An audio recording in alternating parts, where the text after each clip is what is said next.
Clever hippopotamus and lion. एक घना जंगल था।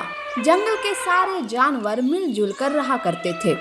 उस जंगल में एक हिप्पोपोटामस भी था जो सारे जानवरों के साथ मिलकर रहता था। सारे जानवर उसे बहुत प्यार करते थे। जानवरों के दिन बहुत अच्छे से गुजर रहे थे कि अचानक उस जंगल में एक शेर पास के जंगल से आ जाता है। शेर जंगल को देखकर, अरे वाह, कितना सुंदर जंगल है और यहाँ कितने सारे जानवर हैं। मुझे तो यहाँ खाने की कोई कमी नहीं है। शेर यूं सोच ही रहा था कि उसकी नजर लोमड़ी पर पड़ती है। अरे ओ लोमड़ी, थोड़ा इधर तो आना। लोमड़ी शेर को देखकर चौंक जाती है और डर जाती है क्योंकि असल में उस जंगल में कोई शेर था ही नहीं। अरे शेर, तुम कहाँ से आए हो? तुम तो इस जंगल के नहीं हो ना? कमबख्त, जबान को लगाम दे। शेर नहीं, शेर महाराज करके बुला। आज से मैं इस जंगल का राजा हूँ, समझे?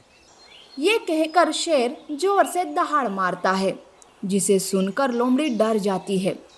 खड़ी खड़ी मेरा मुंह क्या देख रही है? जाकर बाकी के जानवरों को बता कि जंगल का राजा आया है। उन सबको मेरे पास ले आ। जी जी महाराज। ये कहकर लोमड़ी वहां से भाग जाती है।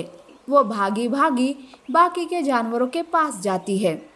अरे लोमड़ी बहन, क्या हुआ? क्यों तुम इतना डरी हुई हो? क्या बताऊं हिप्पू भाई, जंगल में शेर आया है। वो अपने आप को जंगल का राजा कह रहा है। उसने जंगल के सारे जानवरों की सभा बुलाई है। लोमड़ी की ये बात सुनकर हिरन कहती है, उई माँ, जंगल में शेर! अरे ओ खरगोश की बच्ची, थोड़ा संभल के रहना, ज्यादा उछल कूद मत कर, समझी? हे भगवान, ये क्या हो रहा है? मेरे हाथ पैर क्यों कांप रहे हैं? बंद करो अपनी नौटंकी। चलो देखते हैं कि शेर क्या कहता है। सारे जानवर शेर के पास जाते हैं। देखो, आज से मैं ही इस जंगल का राजा हूँ। आज से जो मैं कहूँगा वही अमल होगा। अगर किसी ने ना की तो वो जान से जाएगा, समझे? चलो जाओ यहाँ से।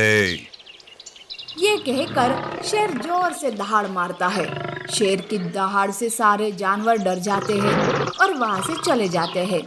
अगले दिन से शेर बेवजह जानवरों का शिकार करने लगा। सारे जानवर डर के मारे बाहर घूमना ही छोड़ देते हैं। वो भोजन के लिए भी बाहर नहीं आ रहे थे। यूं बहुत सारे जानवर भूखे प्यासे मर रहे थे। एक दिन हाथी हिप्पोपोटामस से कहती है, अरे हिप्पोपोटामस भाई, इस शेर की बेवजह शिकार की वजह से हमारे बहुत सारे जानवर भूख और प्यास से मर रहे हैं। वो भोजन के लिए बाहर ही नहीं निकल पा रहे हैं। हाथी ये कह रही थी कि लोमड़ी वहां आती है। क्यों भाई, क्या बातें हो रही है? और क्या बातें होंगी, सब उस खूंखार शेर के बारे में ही है। पता नहीं उसका पीछा कब छूटेगा। हाँ हाथी, हम पहले कितनी आराम की जिंदगी गुजारते थे, अब देखो क्या हाल हो गया। हमें इस शेर का कुछ तो करना होगा। यूं वो तीनों सोचने लगते हैं कि तभी हिप्पो को एक उपाय सूझता है। वो लोमड़ी से कहता है, देखो लोमड़ी बहन, तुम शेर को भोजन का लालच देकर यहाँ ले आओ। बाकी का काम मैं देखता हूँ। लोमड़ी शेर के पास जाती है। शेर लोमड़ी को देखकर, अरे ओ लोमड़ी, इस जंगल के सारे जानवर कहाँ मर गए? कोई दिखाई नहीं दे रहा है। भूख के मारे तो मेरी जान जा रही है। महाराज, वो सब आपसे डरकर एक गुफा में छुप गए हैं।